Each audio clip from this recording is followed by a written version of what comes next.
परम पूज्य गणिनी प्रमुख श्री ज्ञानमती माता जी की जय। भव्यात्माओं, हमारे स्वाध्यायी भाई बहनों, आप प्रवचन निर्देशिका लेकर के अध्ययन के लिए उपस्थित हुए हैं। इस प्रवचन निर्देशिका पुस्तक के अंदर सर्वप्रथम वक्ता के गुणों को बतलाया गया। पुनः सम्यक दर्शन प्राप्ति के लिए कारणभूत जो चीज़ें हैं उनके बारे में बताया है। तो कारणों में चारों गतियों में भी कारण बताए तथा सम्यक प्राप्ति के लिए 5 लब्धियों का प्रकरण चल रहा है। तो यहाँ सम्यक दर्शन में सर्वप्रथम प्रथमोपशम सम्यक्त के बारे में बताया है। औपसमिक, क्षायोपसमिक और क्षायिक, ये 3 प्रकार के जो सम्यक्त हैं, प्रथम बार प्राप्त होने वाले उपशम सम्यक दर्शन को प्रथमोपशम कहा। जिसे मूल रूप में हमें जानना है कि अनंतानुबंधी चतुष्क और मिथ्यात्व, सम्यक मिथ्यात्व और सम्यक्त प्रकृति, इन 7 दर्शन मोहनी की प्रकृतियों का उपशम करने वाला प्रथमोपशम सम्यक दृष्टि कहलाता है। उसमें से अनादि मिथ्या दृष्टि के 5 ही प्रकृतियों का उपशम होता है। अनंतानुबंधी, क्रोध, मान, माया, लोभ और मिथ्यात्व प्रकृति। सादी मिथ्या दृष्टि माने जिसको पहले कभी उपशम सम्यक दर्शन प्रथमोपशम हो चुका है, उसको 5, 6, 7 प्रकृतियों के उपशम से भी प्रथमोपशम सम्यक दर्शन होता है। पुनः 5 लब्धियों के अंतर्गत ये बहुत विशेष बात बताई गई है कि क्षयोपशम, विशुद्धि, देशना, प्रायोग्य और करण, इन 5 लब्धियों में से 4 लब्धियाँ प्रायोग्य लब्धि तक भव्य और अभव्य दोनों प्रकार के जीवों की हो सकती है और करण लब्धि केवल भव्य जीव को ही होगी, जिसके नियम से सम्यक दर्शन प्रकट होने वाला है। इस प्रकार से करण लब्धि को भी जान लिया। उपशम सम्यक्त का जघन्य और उत्कृष्ट काल भी जाना कि अंतर मुहूर्त ही है। अब हम आगे चलते हैं क्षायोपशमिक सम्यक्त की उत्पत्ति के कारण। Page number खोलिएगा 25। प्रथमोपशम सम्यक्त की बात समाप्त हो गई है और अब आते हैं क्षायोपशमिक या क्षयोपशम सम्यक दर्शन या वेदक सम्यक्त जिसे कहते हैं, उसकी उत्पत्ति के कारण, कैसे वो उत्पन्न होता है, उसमें क्या निमित्त होते हैं। अनंतानुबंधी कषाय, मिथ्यात्व और सम्यक मिथ्यात्व, इन 6 प्रकृतियों के उदयाभावी क्षय और इन्हीं के सदवस्था रूप उपशम होने से तथा देशघाती सम्यक्त प्रकृति के उदय से सम्यक्त प्रकट होता है, उसे क्षायोपशमिक या वेदक सम्यक्त भी कहते हैं। अब आप देखिएगा कि सब में 7 प्रकृतियों के उपशम, क्षय या क्षयोपशम की बात है। तो सदवस्था रूप उपशम और उदयाभावी क्षय, ये क्या चीज़ है? यानी अनंतानुबंधी क्रोध, मान, माया, लोभ, ये 4 हुई। और मिथ्यात्व के जो 3 टुकड़े किए थे प्रथमोपशम सम्यक्त रूपी चक्की के द्वारा, यंत्र के द्वारा, मिथ्यात्व, सम्यक मिथ्यात्व और सम्यक्त प्रकृति, इन 3 में से मिथ्यात्व और सम्यक मिथ्यात्व, इन 2 को अनंतानुबंधी चतुष्क में मिलाया तो कितनी हो गई? 6 प्रकृतियाँ। 6 प्रकृतियों के उदयाभावी क्षय, एक तो होता है नष्ट हो जाना और एक है उदयाभावी क्षय का मतलब है जितनी देर उदय में नहीं आए, उदय का अभाव रहा तो वो एकदम क्षय के समान, नष्ट होने के समान परिणामों की निर्मलता को रख देते हैं। जैसे क्या है कि कांच के गिलास में आप पानी डालिए। पानी के अंदर उसको साफ करने के लिए निर्मली फल यानी कतक फल जिसे कहते हैं फिटकरी, उसको डालो तो पानी जो है उससे साफ हो जाएगा और कीचड़ नीचे बैठ जाएगा। कीचड़ माने गंदा, पानी के अंदर जो भी थोड़ा बहुत गंदापन है वो नीचे बैठ जाएगा।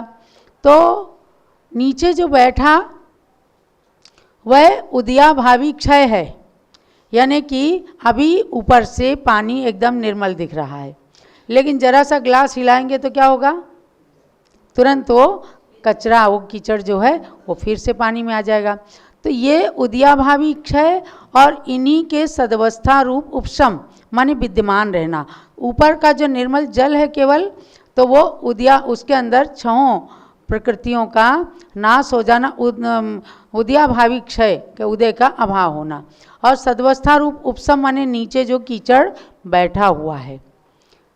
यानी यही 6 प्रकृतियां अभी उपशम माने शांत हैं, निमित्त मिलने पर तुरंत ही भावों को गंदा करने के लिए तैयार रहती हैं। तो ये चीज़ें हैं उदयाभावी क्षय और सदवस्था रूप उपशम। उपशम माने शांत रहना, और ऊपर का जो निर्मल जल है उसके समान जो परिणाम है, जब ये 6 प्रकृतियाँ बिल्कुल उदय में नहीं आती, उनका अभाव थोड़ी देर रहता है, तो वह निर्मल परिणाम उदयाभावी क्षय कहलाते हैं। और उसमें अभी शांत हैं वह सदवस्था रूप उपशम, क्योंकि अभी उनकी सत्ता विद्यमान है। अब क्या कहते हैं, इनके उपशम होने से तथा देशघाती सम्यक्त प्रकृति के उदय से सम्यक्त प्रकट होता है। जो सम्यक्त प्रकट हुआ तो देशघाती, सम्यक्त प्रकृति को देशघाती क्यों कहा, कि आत्मा के सारे गुणों का घात नहीं करता। ये जो सम्यक्त प्रकृति है ये थोड़ा दोष तो लगा देता है कि मेरा मंदिर है, मेरे भगवान हैं, मेरे संत हैं, मेरी पुस्तक है। ये जो थोड़ा बहुत भावों को मलिन करने वाली चीज़ हैं, ये मलिन तो कर देती हैं, लेकिन पूरी तरह से सम्यक्त को नष्ट नहीं कर सकते। ये सब आगम की परिभाषाएं उन लोगों को बहुत ही ध्यान देने लायक है कि अगर किसी ने कह दिया ये मेरा मंदिर है, ये मेरे भगवान हैं, शांतिनाथ भगवान का विधान करने से विघ्न शांत हो जाते हैं, संकट शांत हो जाते हैं, तुरंत किसी निश्चयाभासी के मुख से निकलता है, अरे यही भाव तो मिथ्यात्व है। क्या कहा, यही भाव तो मिथ्यात्व है। नहीं, ये आगम क्या कहता है, आगम कहता है कि सम्यक्त प्रकृति जो है देशघाती है, कुछ गुणों का घात करने वाली है, लेकिन संपूर्ण गुणों का घात करने वाली नहीं है कि जिससे सीधे मिथ्यात्व हो जाए। नहीं, जैसे किसी वृद्ध ने हाथ में लाठी ली हुई है और वो चलता है तो उसकी लाठी कांपने लग जाती है ना, लाठी कांपती है तो उसका शरीर कांपने लग जाता है, लेकिन वो गिरा तो नहीं ना, अभी कांप रहा है ना। तो कांपने के समान ये देशघाती प्रकृति, सम्यक्त प्रकृति जो है, ये सम्यक दर्शन में थोड़ा बहुत दोष लगाती है, किंतु उसको नष्ट करने में सक्षम नहीं है, इसलिए उसको देशघाती का।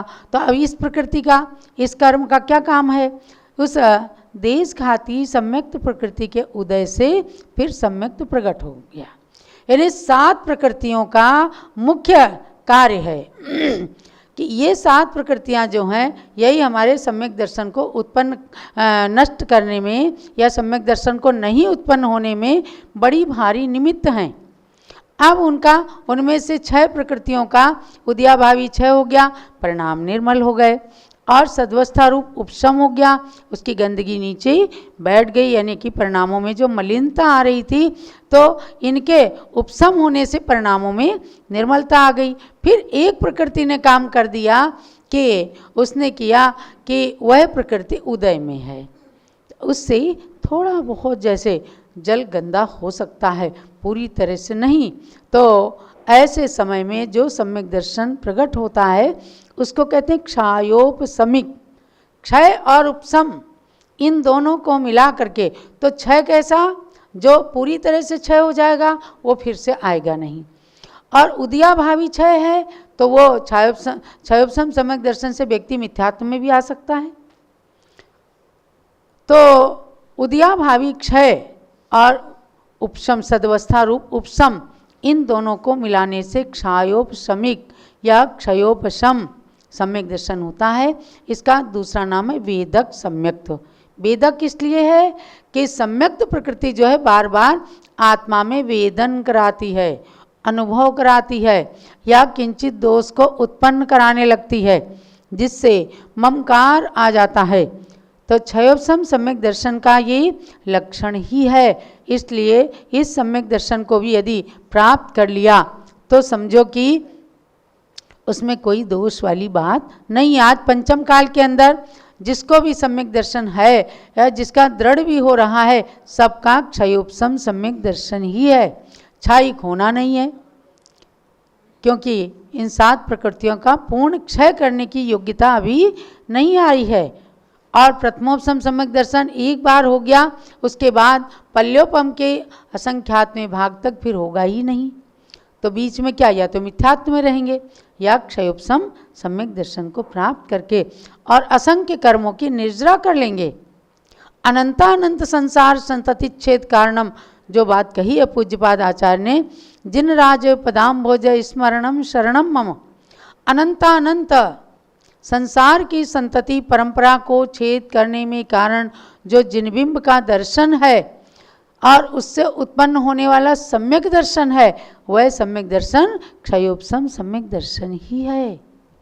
इसलिए भगवान के दर्शन से बाह्य निमित्त को प्राप्त करके और अंतरंग में इन कर्मों का उदयाभावी क्षय और सद्वस्था रूप उपशम होना ही चाहिए, होता है तभी हम सम्यक दृष्टि बनते हैं, आत्मा की समीचीन दृष्टि बनती है और व्यक्ति असंख्यात गुणश्रेणी कर्मों की निर्जरा करने में सक्षम होता है। इसमें भी कह रहे हैं कि पूर्वोक्त 5 लब्धियां कारण हैं ही हैं। एक एक पंक्ति का एक एक शब्द हृदयंगम करने योग्य है। क्या समझे? एक एक पंक्ति, इसका एक भी शब्द छोड़ने लायक तो है ही नहीं। अब मान लो कह रहे हैं कि पूर्वोक्त 5 लब्धियां, कौन सी लब्धियां? क्षयोपशम, विशुद्धि, रेशना, प्रायोग्य, करण, ये 5 लब्धियां इसमें भी कारण पड़ेंगी और इसमें कारण पड़ेंगी तब क्षयोपशम सम्यक दर्शन प्रकट होगा। किंतु सम्यक्त प्रकृति का उदय होना ये मुख्य कारण है। क्षयोपशम सम्यक्त जिसको भी होगा, क्षयोपशम सम्यक्त का लक्षण ही यही है कि जिसमें सम्यक्त प्रकृति का उदय रहता है। तो आपको ये क्षयोपशम सम्यक दर्शन की बात हमने बताई है।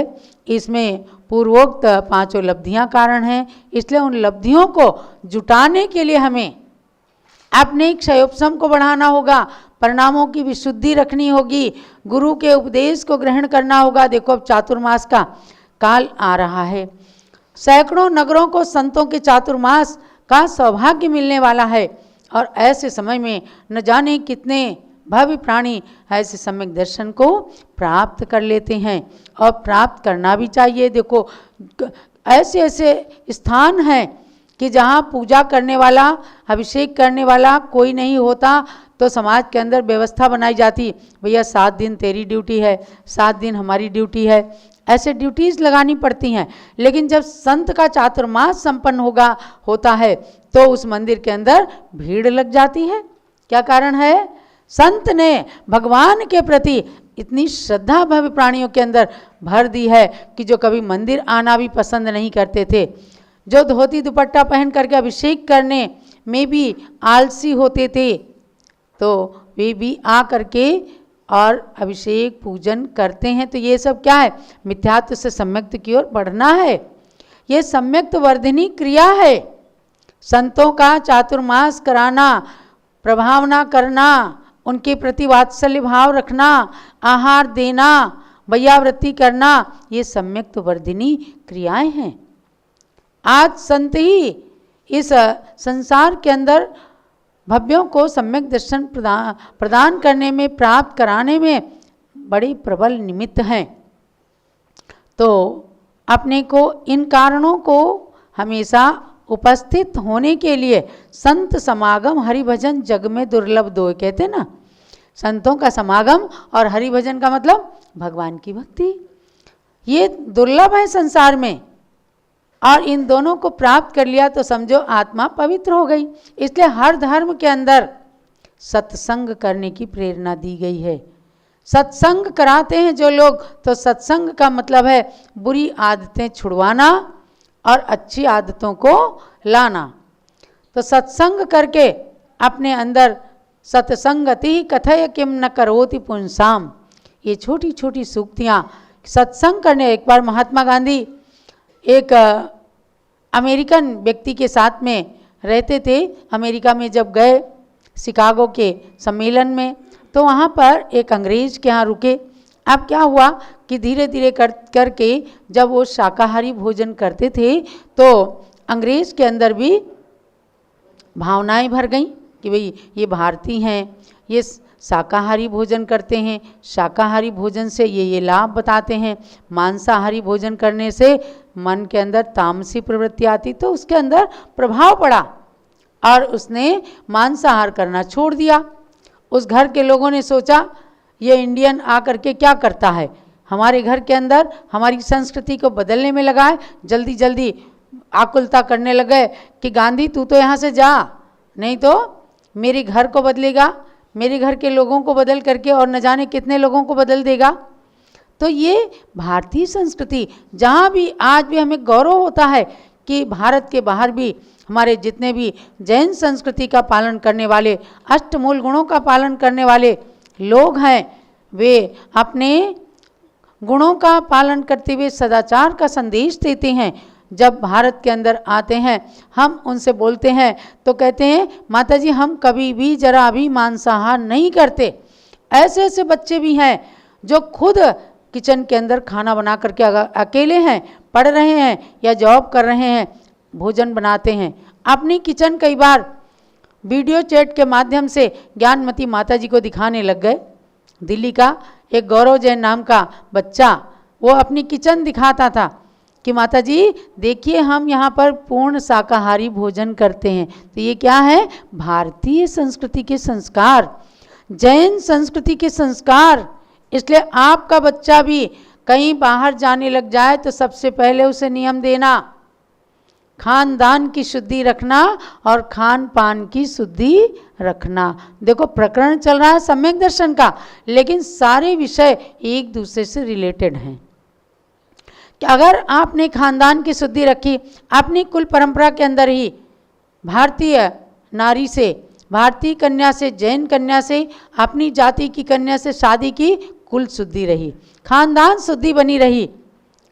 कल भी आए एक सज्जन नासिक से आए, हमारे शीतल सुवर्णा पाटनी, उनका बेटा जो है बाहर रहता है, बाहर जॉब करता है अमेरिका के अंदर, लेकिन इंडिया में आकर के अपने खंडेलवाल जैन समाज के अंदर ही कन्या से शादी की। बहुत अच्छा लगा, खूब अच्छे से माता जी ने उसको आशीर्वाद दिया कि बेटा आप सब लोगों को खानदान की शुद्धि रखना है और उसके साथ खान पान की शुद्धि रखना है, खान पान बिगड़ने ना पाए, इसका हमेशा ध्यान रखना है। शाकाहारी भोजन, भारतीय संस्कृति के नियमों का पालन करना हर एक बच्चे का कर्तव्य है।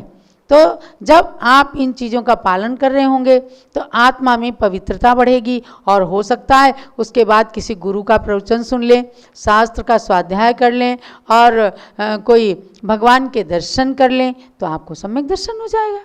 कोई दुर्लभ बात नहीं है, सम्यक दर्शन अत्यंत सुलभ भी है। और आपने कोई लीक से हट के काम किया तो सम्यक दर्शन अत्यंत दुर्लभ भी हो जाएगा।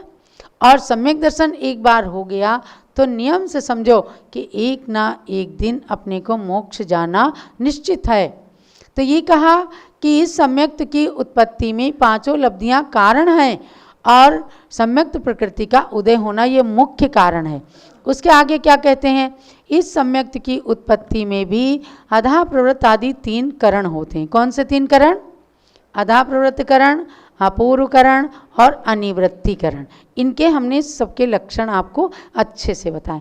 छोड़ना मत, बीच में अगर कोई रिलीजियस ब्रेक भी आ जाए, बराबर आप पीछे के पन्नों को पढ़ते रहना और प्रवचनों को YouTube पर भारत गौरव ज्ञानमती माता जी नाम के YouTube चैनल से वीडियो प्रवचन encyclopedia.jainism.com से ऑडियो प्रवचन लेकर के सुनते रहना, क्योंकि बीच में कार्यक्रम आने वाले हैं तो थोड़ा बहुत ब्रेक भी आएगा, लेकिन उसके बाद हम आपकी जल्दी से परीक्षा लेने वाले हैं।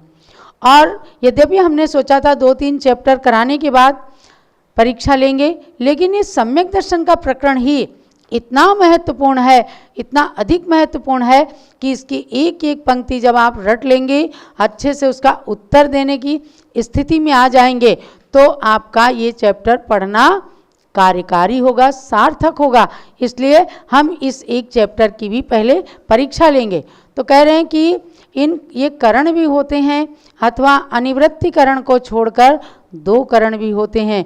कदाचित बिना करण के भी हो जाता है। बिना करण के इसलिए हो जाता है कि प्रथमोपसम सम्यक्त में तो इन करणों को पार कर ही लिया है। तो अब छायोपसमिक सम्यक दर्शन के अंदर कदाचित ये करण ना भी हो तो भी परिणामों में विशुद्धि आ जाएगी। जाति स्मरण आदि बाह्य कारण तो सभी के लिए होते ही हैं। इसलिए अंतरंग और बहिरंग इन सब कारणों को जान करके हम सब मनुष्य गति में उत्पन्न हुए हैं, तो मानव जीवन का सदुपयोग करते हुए सम्यक दर्शन की दृढ़ता में आगे निरंतर बढ़ते रहें और जीवन का सदुपयोग करते रहें। यही आज के स्वाध्याय का सार समझना कि हम छायोपसमिक सम्यक दर्शन को किस प्रकार से प्राप्त करें और उसे दृढ़ करें। जावाणी के ज्ञान ते सूझे लोकालोक, सोवाणी मस्तक चढ़ो सदा देता हूँ धोग। हे जिनवाणी भारती तोई जपूं दिन रैन, जो तेरी शरणा गए सो पावे सुख चैन। ज्ञानमती को नित नमो ज्ञान कली खिल जाए, ज्ञान ज्योति की चमक में जीवन मम मिल जाए। जलोद्वाद सांगमयी जिनवाणी माता की जय। और अब गुरु पूजन में पहले आचार्य त्रय के चरणों में अर्घ्य समर्पित करेंगे, पुनः पूज्य माता की पूजन करेंगे। सबसे हमने कहा अभी थोड़ा माता जी का स्वास्थ्य अस्वस्थ चल रहा है, बुखार अब नहीं है, लेकिन कमजोरी अत्यधिक आई है, फिर भी आपके सामने समय समय पर उपस्थित होती हैं। सब लोग 1-1 2-2 माला जरूर फेरें। ओम ह्रीम अरहम अस्या उषा नमा, गणिनी ज्ञानमती मातु आरोग्य लाभम कुरु कुरु स्वाहा जरूर फेरें, ताकि पूज्य माता जी जो देश की महान निधि हैं शीघ्र स्वस्थ होकर के और हम सबके सामने पूर्ववत अच्छे से प्रवचन करके जिनवाणी का आपको रसास्वादन प्राप्त कराएं। चलिएगा। प्रथमाचार्य शांति सागर के पद में अर्घ्य समर्पण है, वीर सिंधु अरुणेमि सिंधु आचार्य के पद का अर्चन है। परम तपस्वी तीनों गुरु शिव पथ साधक कहलाते हैं, इन पद में चंदनामती हम अर्घ्य का थाल चढ़ाते हैं। ओम रीम उठा लेंगे। ओम ह्रीम श्री शांति सागर वीर सागर नेमि सागर आचार्य त्रयमुनिन्द्रेभ्यो अनर्घ्य प्राप्ति अर्घ्यं निरूपामिति स्वाहा। जोलो परम पूज्य गणनीय प्रमुख श्री ज्ञानमती माता जी की जय। ज्ञानमती को नित नमो ज्ञान कली खिल जाए, ज्ञान ज्योति की चमक में जीवन मम मिल जाए। ओम ह्रीं गणिनी प्रमुख श्री ज्ञानमती माता अत्र अवतरोत्तर समुच्चनावाननम अत्र तिष्ठति ठाठा अत्र मम सन्नीतो भवो षट्सन्निधिकरणम स्थापनम। बोलो। क्षीरोदधि जल लाय के करूं चरण त्रयधार, ज्ञानमती गणनी प्रमुख करो मुझे भव पार। ओम ह्रीं गणनी प्रमुख श्री ज्ञानमती मात्रे जन्म जरावतनाशनाय जलम निरूपामिति स्वाहा। चंदन घिस कर्पूर संग चर्चु माँ पदसार, ज्ञानमती गणनी प्रमुख करो मुझे भव पार। ओम ओम ह्रीं गणनी प्रमुख श्री ज्ञानमती मात्रे संसार विनाशनाय चंदनम निरूपामिति स्वाहा तंदुल धवल खंडले अर्पू सदा सुखकार ज्ञानमती गणनी प्रमुख करो मुझे भव पार ओम ह्रीं गणनी प्रमुख श्री ज्ञानमती मात्रे अक्षवत प्राप्ति अक्षतम निरूपामिति स्वाहा पुष्प सुगंधित थाल भर अर्पू पद सुखकार ज्ञानमती गणनी प्रमुख करो मुझे भव पार ओम ह्रीं गणनी प्रमुख श्री ज्ञानमती मात्रे कामदर्शनाय पुष्प निरूपामिति स्वाहा नैवेद्यों का थाल भर चरण चढ़ाऊं आज ज्ञानमती गणनी प्रमुख करो मुझे भव पार ओम ह्रीं गणनी प्रमुख श्री ज्ञानमती मात्रे क्षुधारोग विनाशनाय नैवेद्यम निरूपामिति स्वाहा घृत का दीप जलाए के आरती कर सुखकार ज्ञानमती गणनी प्रमुख करो मुझे भव पार ओम ह्रीं गणनी प्रमुख श्री ज्ञानमती मात्रे मोहांधकार विनाशनाय दीपम निरूपामिति स्वाहा धूप दशांगी अग्नि में दहन करूं सुखकार ज्ञानमती गणनी प्रमुख करो मुझे भव पार ओम ह्रीं गणनी प्रमुख श्री ज्ञानमती मात्रे